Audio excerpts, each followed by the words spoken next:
Hi everybody. So I'm in my studio today. I've just literally had an art walk meeting, and I ain't gonna lie, I've also had a couple of Rosie's chocolates, but hey ho.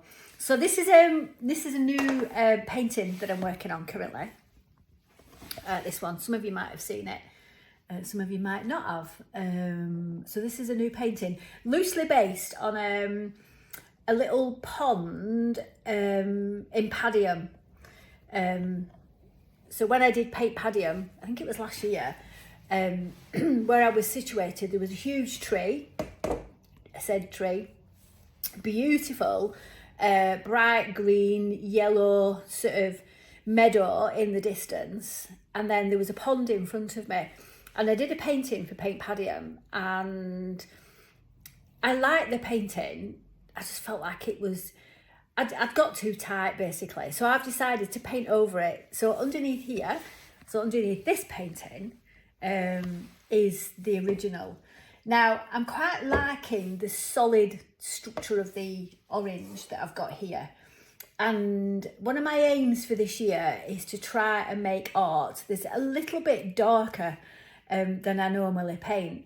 When I go to lots of galleries, as some of you do know, and when I see art that's really dark and a little bit more mysterious, it lights me up a little bit. So I'm going to try and work a little bit darker. I'm also going to introduce some art making in the form of using pastels. So I've got some pastels here.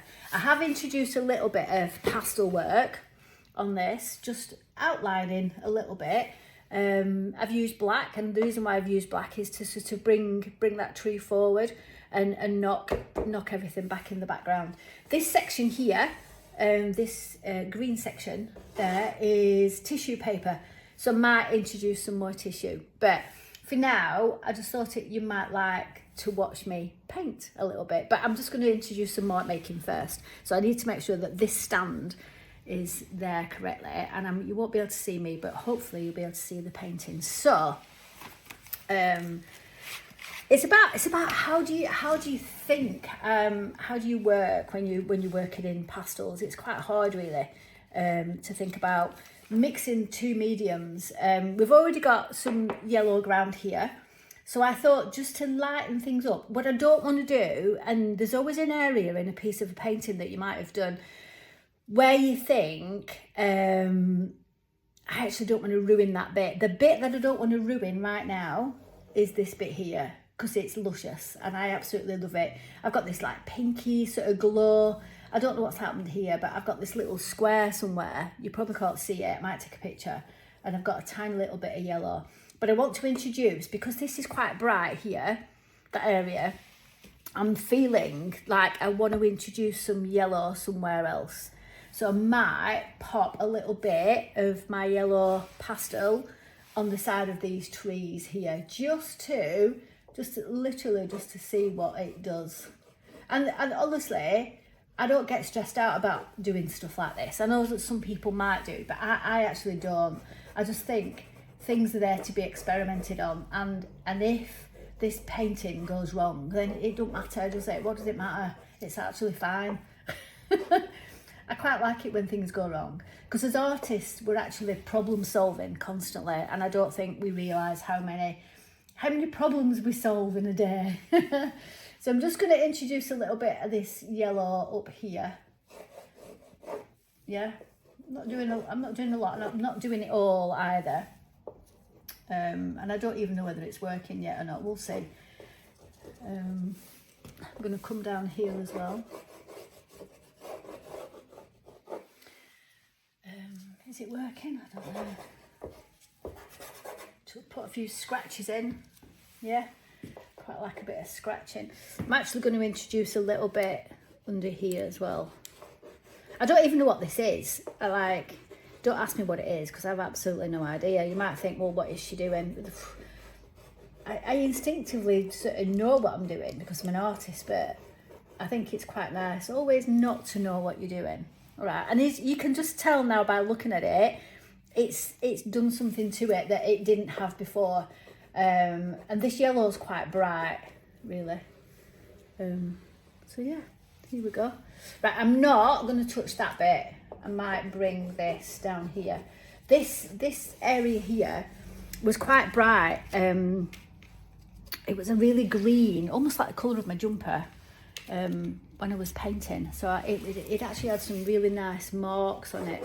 So I'm just going to introduce some of those marks as well. And then again, these are oil pastels. Can't get rid of them that easily. Once you've made some marks with oil pastels, a bit more difficult to get rid of. But I just felt like it just needed lifting. Just through this centre bit.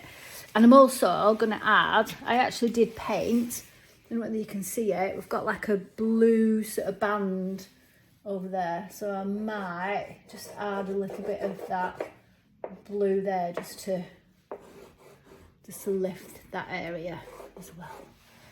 Okay, so I don't know, I'm going to marry that up here as well.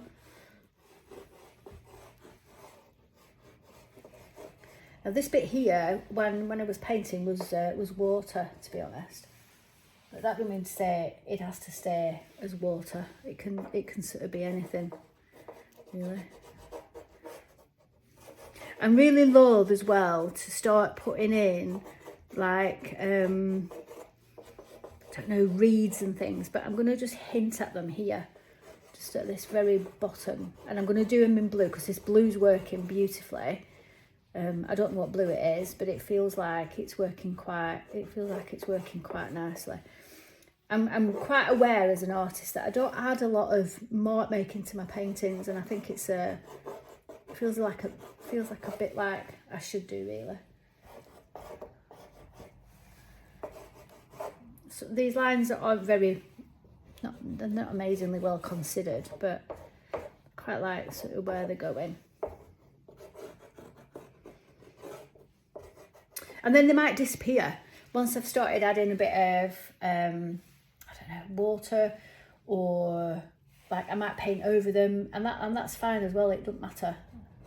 Like, just experiment. And if you're at a place with your art where you're thinking, I don't know where it's going, just play around with stuff.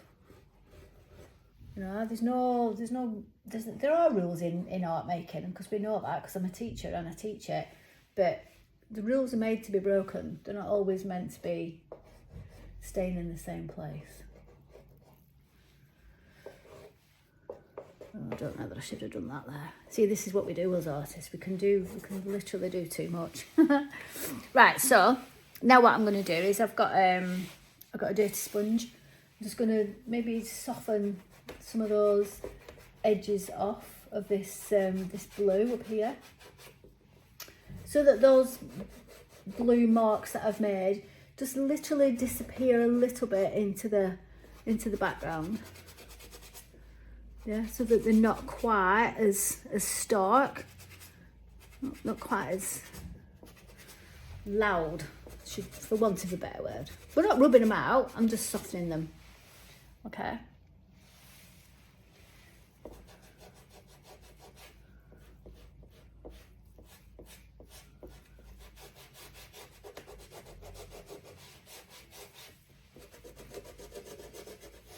And then what I'm going to do when I feel like I've finished this painting, it's going to get a coat of satin varnish. Just then it's going to seal everything in place. Okay, and I even might put another piece of what do they call it? Collage over the top. All right, so that's just softened some of those lines. Just going to soften some of these around here as well. Just dragging them down, giving it a little bit more interest. Paintings are always made up of lots of different marks. You know, you haven't to think that, oh, I've made that mark and it's really lovely, and that's the first thing you've put down on a white piece of paper. I think we discussed this in art class yesterday. It's about layering. Under here, you've got to remember that under this painting, there is another painting. But, like, you know now, and I know there is, but millions of people don't know there's another painting underneath here. And that's it's quite a nice It's quite nice knowing there's something else underneath here. I quite like that idea, that there's something hidden that nobody knows about except you and I. So yeah, so it's quite nice really. So I'm just going to soften this. I'm not so sure about this yellow on the orange tree. I might knock that back even further so that you can hardly see it. So it's just like a little bit of a hint. Okay, so that's me for now. What I'm going to do is I'm going to pause for now, and I'm going to do like a bit of a time lapse, and then hopefully I'll add that onto the end of this video. Okay, thanks for watching.